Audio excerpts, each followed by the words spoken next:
The sun rises on a new day, and the shadows creep across the land Karletta Chief calls home. I remember not having any sense of time or not having to go anywhere, just being outside and herding sheep.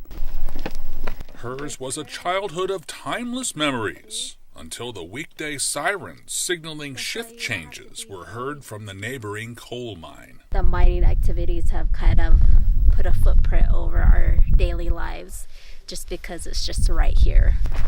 The impacts of mining on people and land influenced Karletta Chief to become Dr. Chief at the University of Arizona with a PhD in hydrology. It's encouraging that we have professionals like our own Dr. Chief who are able to come to our aid. Getting a PhD, postdoc, the faculty track.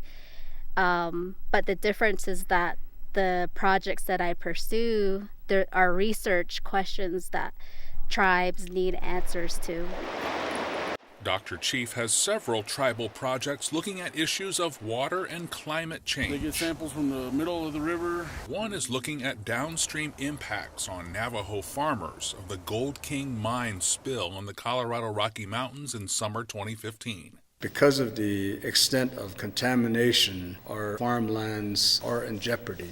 Dr. Chief's work looked into the impact on our families, our farmers, on their mental state, the emotions, the spiritual impact.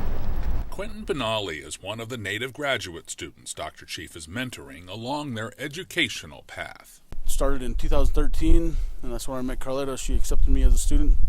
And ever since then, she just kept me on track to get all my courses done. And she's the founder, actually, of the Black Mixed United. So she's motivated us and been, an inspiration to all of us. Karletta started a nonprofit organization to help Navajo residents advocate for water, electricity, and other rights that can get tangled in multi-jurisdictional issues involving the tribe, the mine, and public governments. The people don't have electricity, don't have running water, don't have basic services. We came together united, Black Mesa United, to begin to advocate for that. In a sign of success, a brand new water line runs across the family land, where Karletta and her father point out logs once carved by his father. The water line will reach a hogan that Karletta's father and family members are helping her build. We thought it'd be a great opportunity to really train people who are wanting to monitor their own watersheds.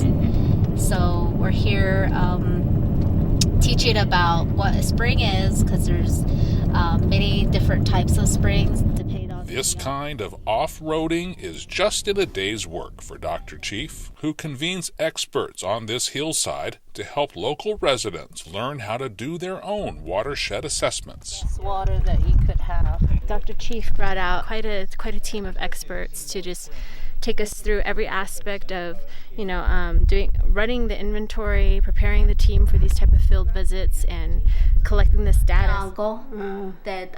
Dr. Chief is a former Miss Navajo Nation who was the first title holder ever to have a postgraduate degree, while also demonstrating knowledge of her cultural traditions. Ready? And she's trying to pass on all of them to her 3-year-old son. As much as I can when I'm at home, I speak to him in the Nek-Etche, and since he was a little boy, teaching him his clans, who he is.